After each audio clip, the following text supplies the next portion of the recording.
Stotra Sutta Srimad Divine Grace A.C. Bhaktivedanta Swami Srila Prabhupada Ki Jai. Grantaraj Srimad Bhagavatam Ki Jai. Go Pemanandi Hari Hari Bol. Om Namo Bhagavate Vasudevaya. Om Namo Bhagavate Vasudevaya. Om Namo Bhagavate Vasudevaya. Reading from Srimad Bhagavatam, 2nd Canto, 8th chapter, text number 23. 23. 23? Yeah, sorry. Yatatma Tantro Bhagavan. Yatatma Tantro Bhagavan. Vikridat Yatma Mayaya. Vikridat Yatma Mayaya. Vishvajavayata Mayam. Vishvajavayata Mayam. Udaste Sakshivad Vibhu. Udaste Sakshivad Vibhu. Yatatma Tantro Bhagavan. Vikridat Yatma Mayaya. Visvajavayata Mayam. Udaste Sakshivad Vibhu.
Vaishnavis.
Yataha, as Atmatantra, independent. Bhagavan, the personality of Godhead. Vikridati, enjoys his pastimes. Atmamayaya, by his internal potency. Vishraja, giving up. Va, as also. Yataha, as he desires. Mayam, the external potency. Udaste, remains. Sakshivat, just as the witness. Vibhu, the Almighty. Translation and purport by His Divine Grace A.C. Bhaktivedanta Swami Srila Prabhupada. The independent personality of Godhead enjoys his pastimes by his internal potency, and at the time of annihilation he gives them up to the external potency, and he remains a witness to it all. Purport. Lord Sri Krishna, being the Supreme Personality of Godhead and fountainhead of all other incarnations, is the only independent person.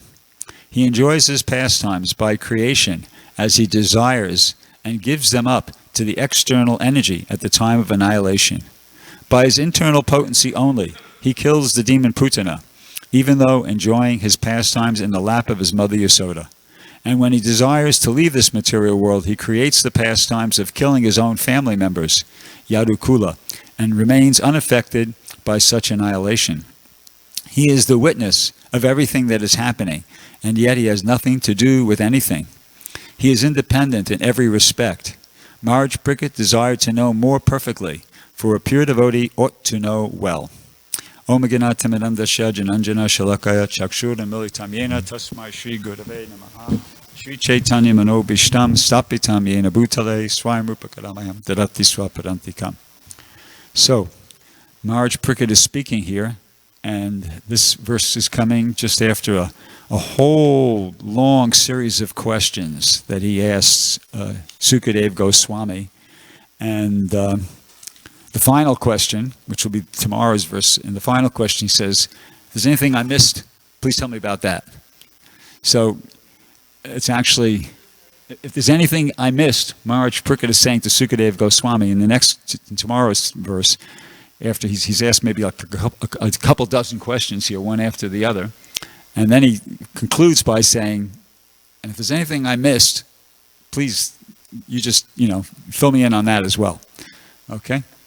So it's actually incredible that somebody can ask these many questions. Just the fact that just to be able to ask these many questions would take a great, highly intellectual person to just be able to formulate these many questions. And he didn't have notes. He's sitting on the bank of the Ganges rivers. It's not like he took out his, loose leaf notebook or something like that and read off, formulated these questions. And no, this was like right off his head there. He's asking all these questions, very technical questions. So the ability to, it's incredible to have the ability to formulate, think up all those different questions. And another thing that's incredible is to have the motivation to ask all those questions. In order for a person to be able to do that, they'd have to be really absorbed in the subject matter. Really absorbed in the subject matter. Otherwise, how would you even remember all the questions? Even say you thought them all up, how would you remember 24 questions, one after the other? So, the analogy I thought of to help me understand that particular point is just like on a day when it's fasting till moonrise or sunset. You don't forget what time the prasadam is going to be served at or where it's going to be served. In other words, when something's important enough to you, you remember it. So the point is that this was stuff that was really important to Bhrgupati Maharaj. He was that special a person that this subject matter was so important to him that there he is sitting on the banks of the Ganges with 7 days to live, fasting, and he's able to come up with all these amazing questions, remember them, to ask Sukadeva Goswami, have the motivation to do it. That's one amazing personality. And we know from, previous parts of the Bhagavatam that he was an amazing personality. The name Parikshit means examiner. He was rescued. He was saved by Krishna in the womb of his mother. Remember that story. Uttara she felt something was up. She knew something was wrong, if I remember correctly. And she went to Krishna and said, please, I think there's something funny going on here. I think I'm about to, have my embryo aborted. And Krishna, he appeared in the womb of Uttara and protected Maharaj Parikshit. And as I said, the word Parikshit means the examiner. So Maharaj Parikshit, from birth, basically, he was always trying to work out who's that person who protected me in the womb of my mother. So he was a pure devotee from birth, and there's so many different there's sections in the first canto that describe that. And in addition to that, shortly after he was born, Maharaj Yudhisthira was inquiring from the Brahmins, will this child be like a worthy heir to the throne of Hastinapur, and will he like that? So the sages assured him, yeah, everything. He'll do everything that he's supposed to do and more. Don't worry. So he's an incredible personality, and but brings up the question, so why would somebody who's as advanced, elevated as Maharaj Parikshit, why is he bothering to ask at all? I mean, he knows the philosophy. We've already heard from earlier chapters in the Bhagavatam. We've seen him in action. We've seen him in action against the personality of Kali. He knows how to act. He knows how to speak. So, and even a relatively new devotee in Krishna consciousness knows that when you're coming close to death, what do? You figure out a way to think of Krishna. He could have just went back to the palace and after being informed that he was cursed to die in 7 days, and said to his wife, "Hey, you know what? I got cursed and to die in 7 days, and I've decided not to try to counteract the curse. I'm taking it as an arrangement of providence. So I'm going into the room here, and I'm going to, whatever they did back in those days, chant mantras, worship the deities. We chant Hare Krishna, and just tell the kids not to bother me." What was the necessity of him going out to the banks of the Ganges River to sit and fast until death?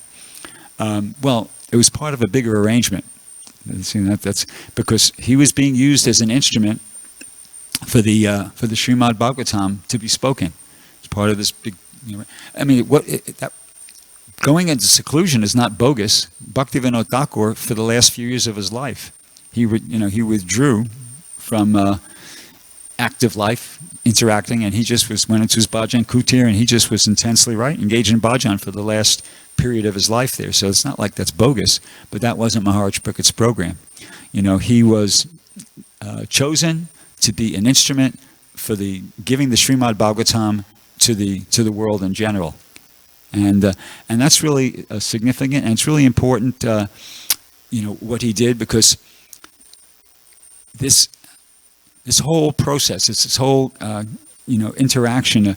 For instance, right here specifically, he's asking questions of Sukadeva Goswami. So he's showing the example. He's not only doing what's required so that we could have the Bhagavatam, but he's showing the example of how people who are desirous, aspiring for spiritual life, how they interact with each other. This is a very important thing. Sukadeva Goswami, Maharaj Parikshit here is asking questions of Sukadeva Goswami. Sukadeva Goswami, of course, heard the Bhagavatam from his father, Vyasadeva, and there's no description of him asking questions, but Vyasadeva did ask questions of Narada Muni. That's in the first canto. Narada Muni asked questions of Lord Brahma. Lord Brahma, I don't think he really asked questions. He had things revealed to him. But then there's so many other exchanges. Right in the first canto there, Munayo Sado Prishto Ham, Bavad Bir Loka Mangalam, Yat Krita Krishna Sham Pashno Yenatma Supersediti. That Sutta Goswami, he thanks the sages of Naimisharanya. He says, "O sages, your questions are glorious and are of relevance to the world's welfare. Only questions of this sort can completely satisfy the self." You see? So he's confirming that this is the process. This is the process. This is what people who are into spiritual life do. They, even if they know it. See, as I said, Maharaj Parikshit, he knew what had to happen. He had to, fix his mind on Krishna. He'd known that since he was a little kid. So, but still, he engaged in this hearing and chanting with Sukadeva Goswami, inquiring and, submissively and hearing. So this is what, we're meant to be doing. And he's showing that example as well. And it's a very important example because, when you do that, when you engage in discussion of topics of Krishna, especially, with people who are spiritually advanced on your same level, or ideally even more advanced than you, then what it helps to achieve a lot of different things. One is it helps you clarify and your own understanding of the philosophy, become free from misconceptions. You just get a more accurate understanding of the philosophy. It helps you become more confident, of your own understanding, and also, and maybe most important, is it's a way of associating. It's a way of associating. In that verse in the Nectar of Instruction, Dadati Pratiganati Guyam Akiti Prichati. You inquire confidentially, and you receive the thing. So it's one of the 6 exchanges of love between devotees. Guyam Akiti Prichati. See? So when you engage in this process of inquiring and hearing, and like that, like Maharaj Pariksit and Sukadev Goswami, you enter. It enhances your loving relationship with that particular devotee.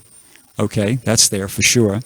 And in addition to that, you become eligible to receive blessings. See, by this process, as did Rupa and Sanatana Goswami, for instance. It's stated in the Chaitanya Charitamrita that Rupa Goswami, he heard from Lord Chaitanya for, I think it was 10 days at Dasvamedha Ghat. But at the end, there's some statement about how he became empowered to, take these teachings and disseminate them further. You see? And Lord Chaitanya, he was hearing from Ramananda Roy, but Ramananda Roy, he became empowered. Lord Chaitanya empowered him to speak. You see? So that's very important. And the evidence of that is that, the 6 Goswamis, there's that verse, Nana Shastra Vachardanaika Nipanosa Dharma Samstapako Lokanam Hitakarino Chibhuvane Manyosa Danyakaro Radha Krishna Padara Vinda Bhajanan Nandena Mataliko Bande Rupa Sanatana Rugayago Shijiva Gopalago. So it says the 6 Goswamis, they scrutinizingly studied all the revealed scriptures with the aim of establishing eternal religious principles for the benefit of all human beings. So in order to be able to do that, you got to be empowered. You have to have received blessings, and you have to be empowered. That's not the work for some ordinary devotee. And they were confident of that. They had become empowered by Lord Chaitanya as a result of their previous association with him, and they were entrusted with that service, which is a very important service.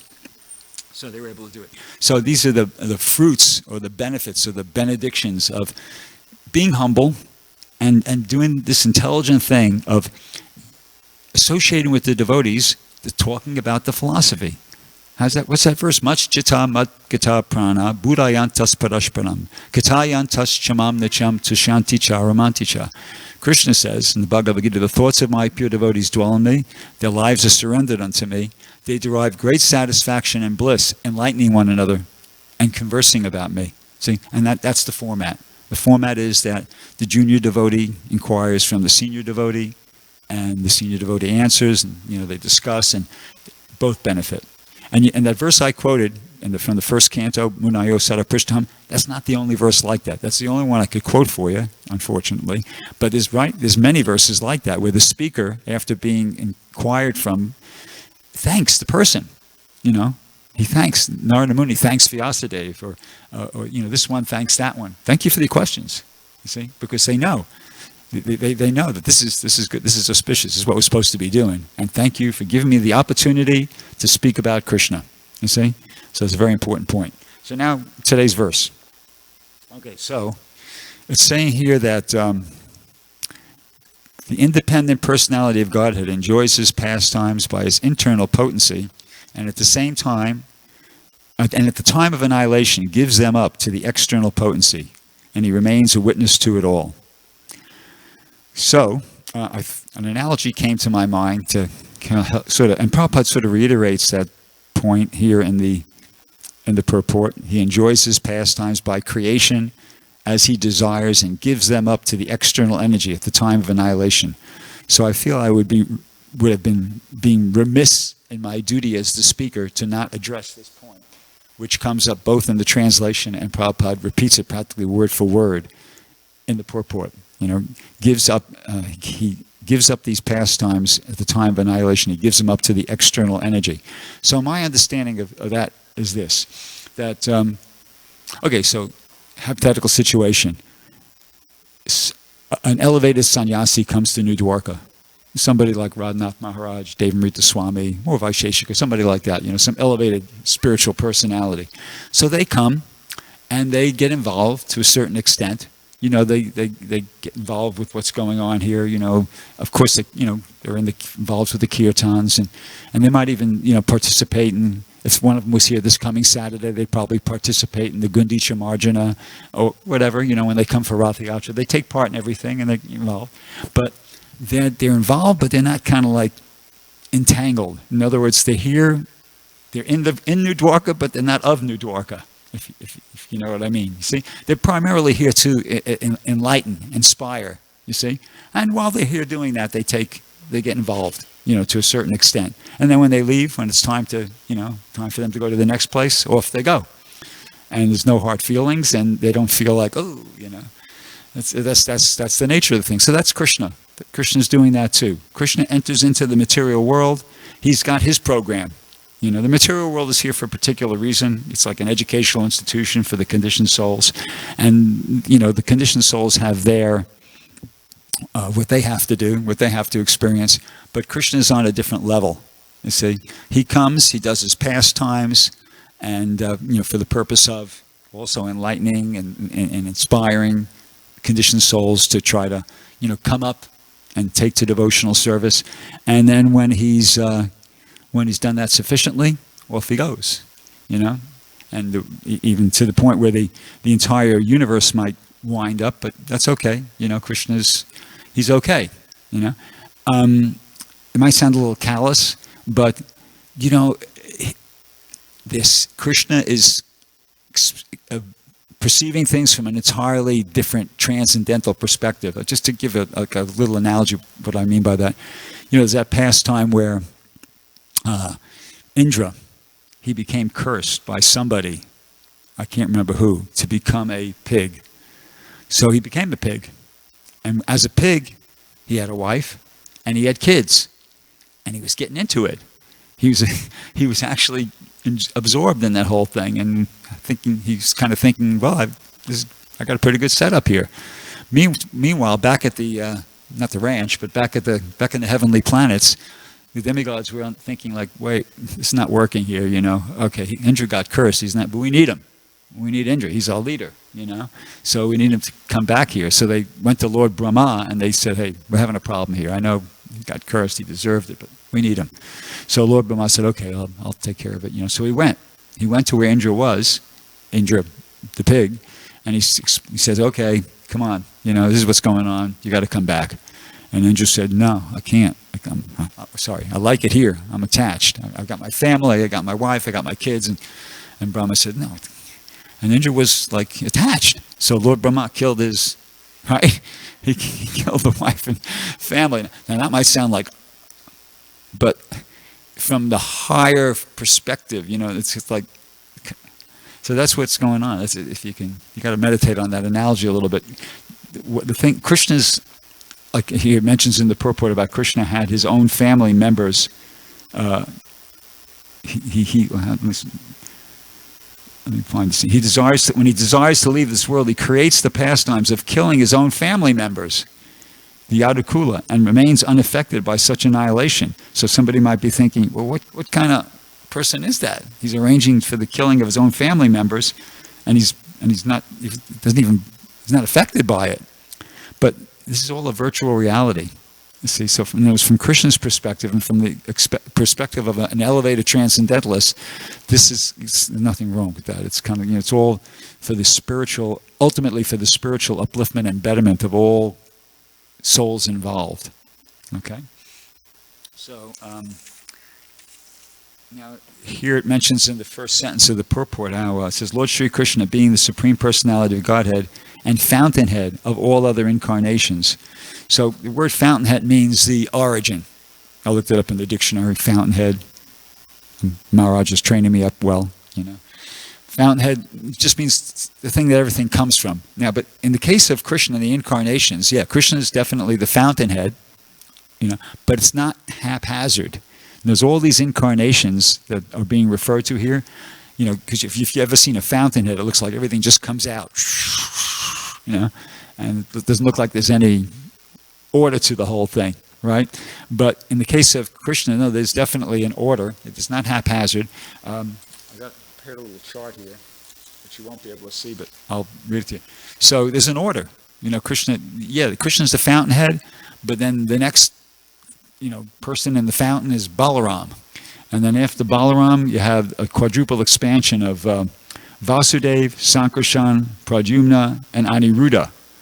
And then from Sankarshan, in that first quadruple expansion, there's a Narayan expansion. And then from that Narayan, there's a second quadruple expansion of Vasudeva, Mahasankarshan, Pradyumna, and Aniruddha.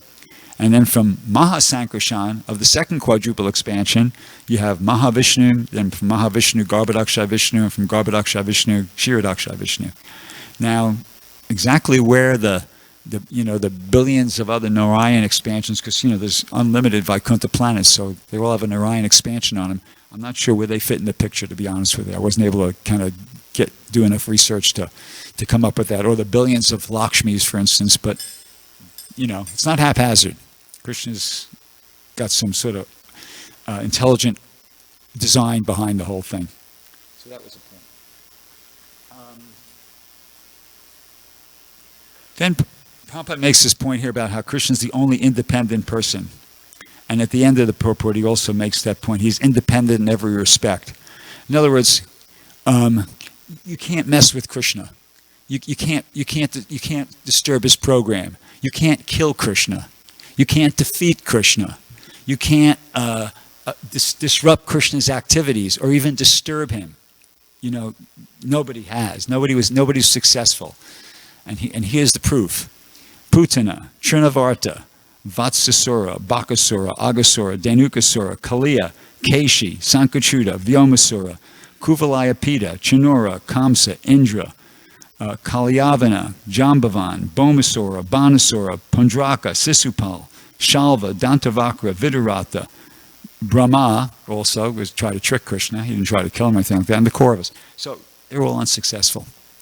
And not only can you not, Krishna's so amazing, so talented, so powerful, so intelligent, so he's got so much style that not only are these people, these personalities who are attempting to, kill Krishna or at least trick him, like Lord Brahma was trying to do, he's trying to trick him or disrupt his activities or defeat him. Not only not able to do that, but Krishna, that expression, somebody who turns lemons into lemonade. That's what Krishna does.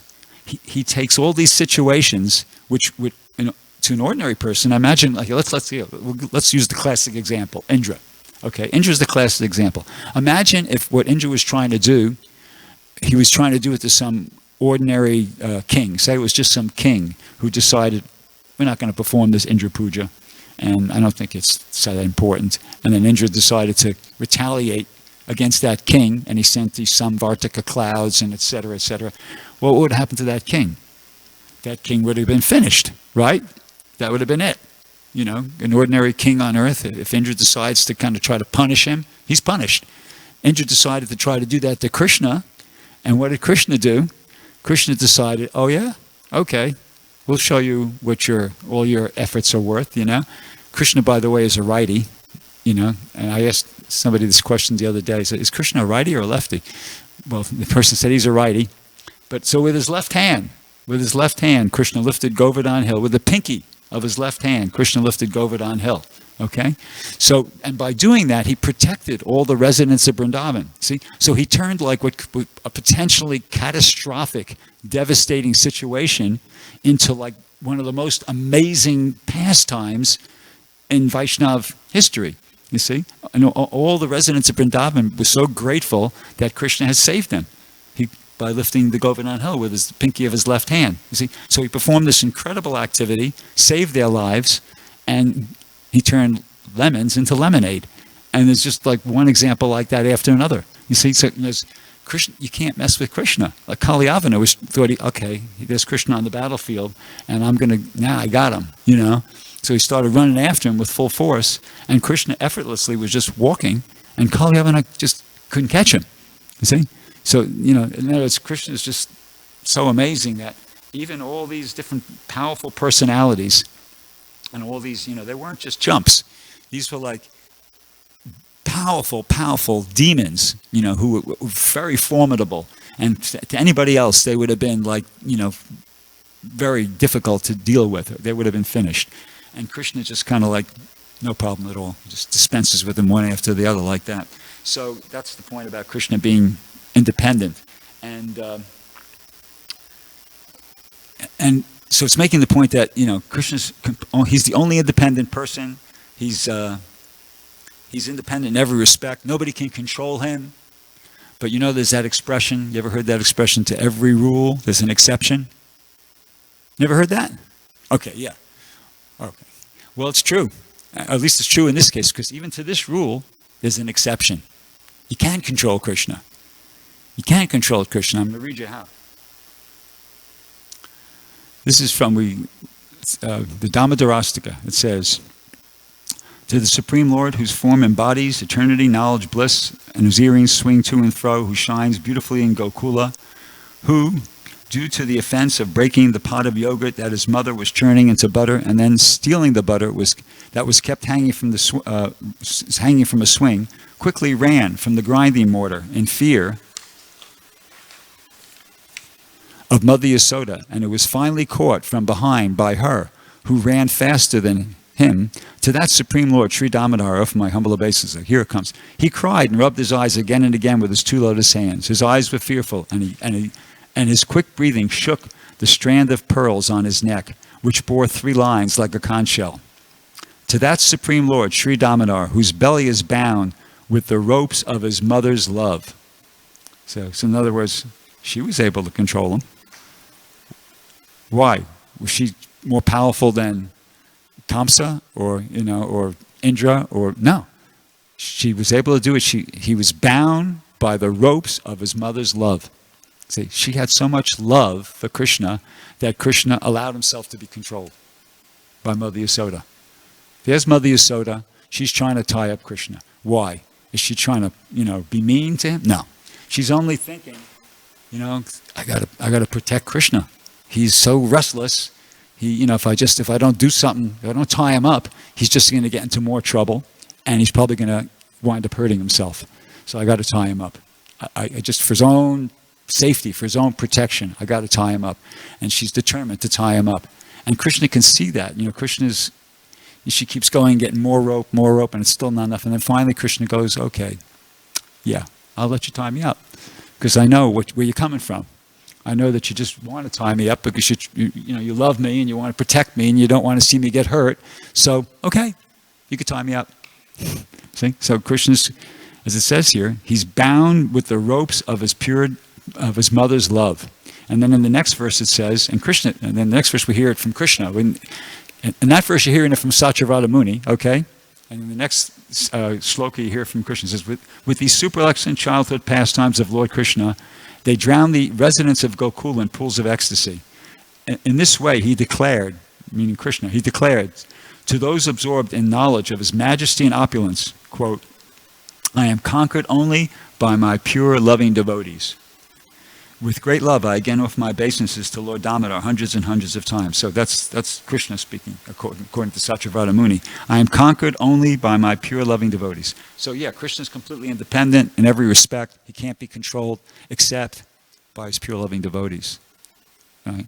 That's they can have some influence on him.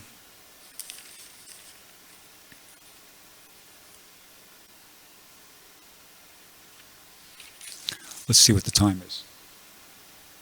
Okay, so in conclusion, I think that the take-home lesson from this class here, all these different points, is just to meditate on these things.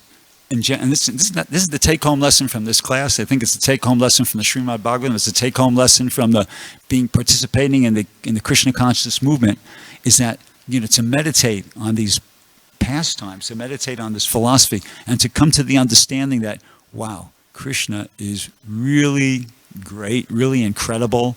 His devotees are really great, really incredible. This movement, this philosophy, this process is really great, really incredible. So the sooner and the more I surrender to the whole thing, the better it is going to be for me.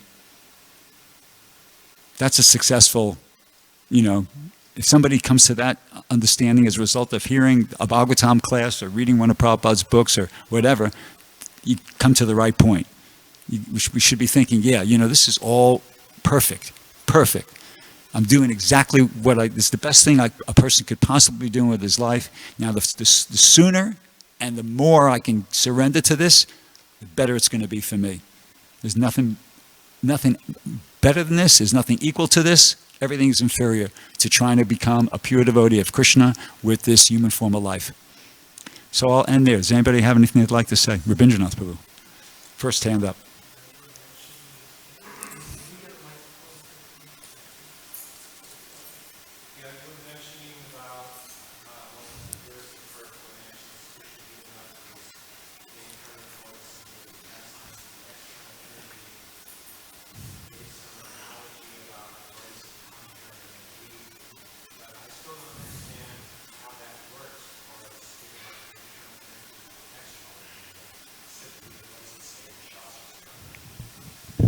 Well, I discussed it with Judah Karma, and we found that it was a pretty challenging sort of a point there. But that was my realization of it. That's the best I could do. That it's. Let me read the sentence again. It says here, he enjoys his pastimes by creation as he desires, and gives them up to the external energy at the time of annihilation. So rather than get into some convoluted technical kind of explanation, I mean, that was my understanding of it. Archita, go. I'm open for,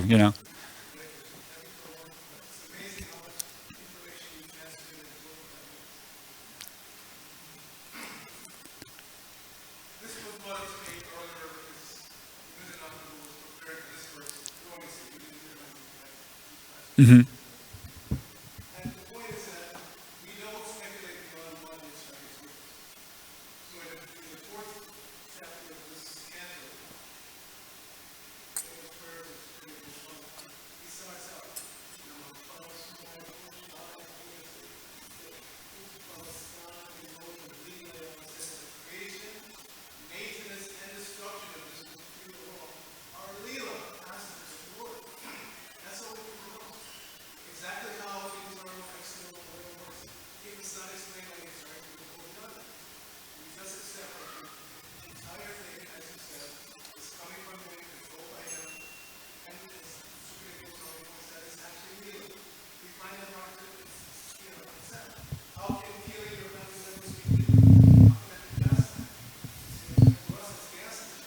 Mm-hmm.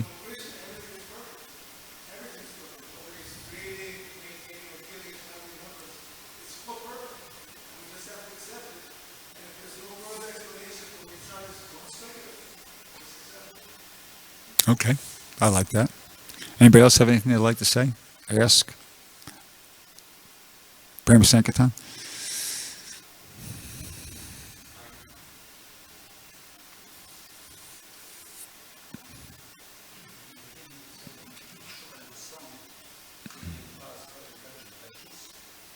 Maharaj Prickett is asking the questions. Maharaj Prickett is asking the questions.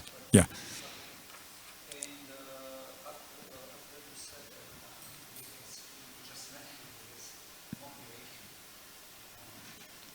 Yeah.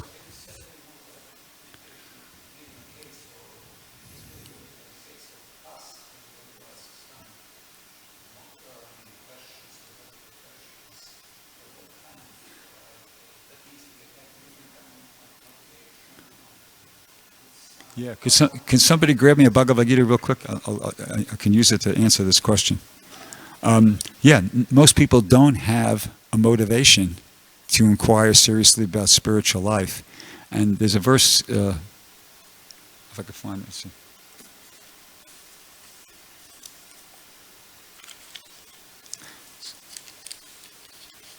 Somebody's bending all the pages of this Bhagavad Gita. Probably that's something they shouldn't do.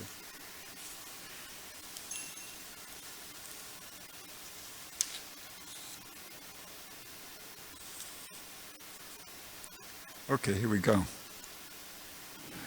This is text 41, third chapter, text 41. It says, this is Krishna speaking to Arjuna. He says, in the very beginning, curb this great symbol of sin, lust, by regulating the senses and slay this. In the very beginning, curb this great symbol of sin, lust, by regulating the senses and destroy and slay this destroyer of knowledge and self-realization. And in the purport, Prabhupada says that, here it says, the Lord advised Arjuna to regulate the senses from the very beginning so that he could curb the greatest sinful enemy, lust. And here it comes. This is the point, okay? Lust, which destroys the urge for self-realization and specific knowledge of the self. See?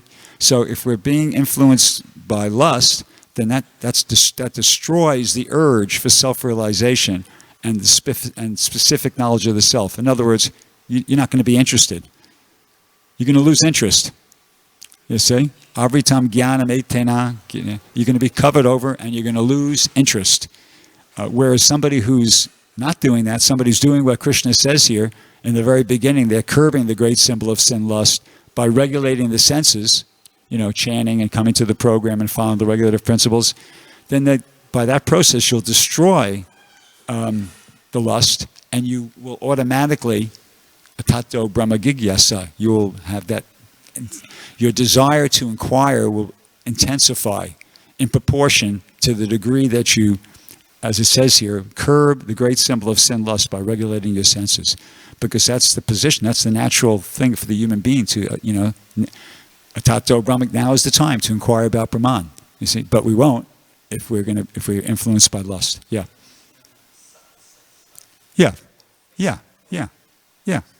Yeah, inquiries come from the mind. You don't inquire with your hand or your elbow. You inquire with your mind, you see? So if your mind is absorbed in subtle sex life, you're not going to be inquiring about spiritual life. So you got to try to get rid of that. And then you're going to naturally, that's the default position, is to get serious about inquiring about spiritual life. Okay, so we'll stop there. Thank you very much. Oh, sorry, Marge wanted to say something?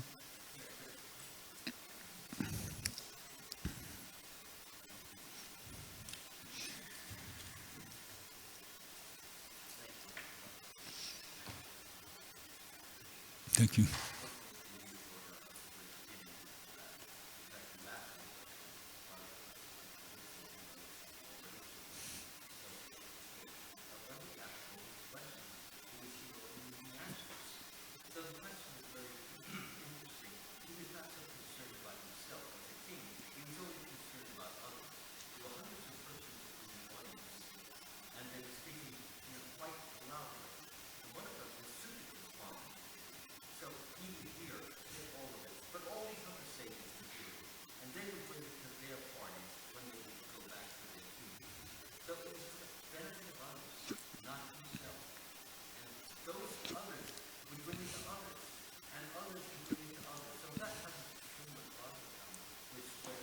Good point.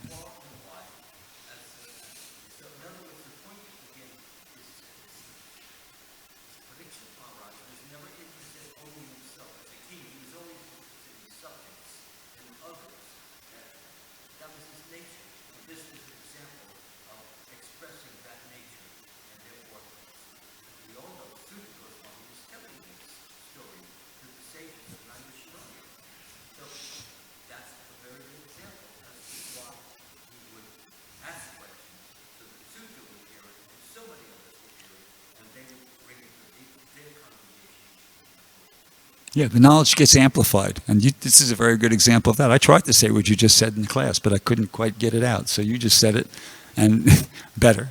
And so the knowledge gets amplified when it's discussed like that, questions and answers. It gets disseminated. More people get the benefit of it. So thank you. Great comment. Grantharaj Srimad Bhagavatam Ki Jai. Srila Prabhupada Ki Jai.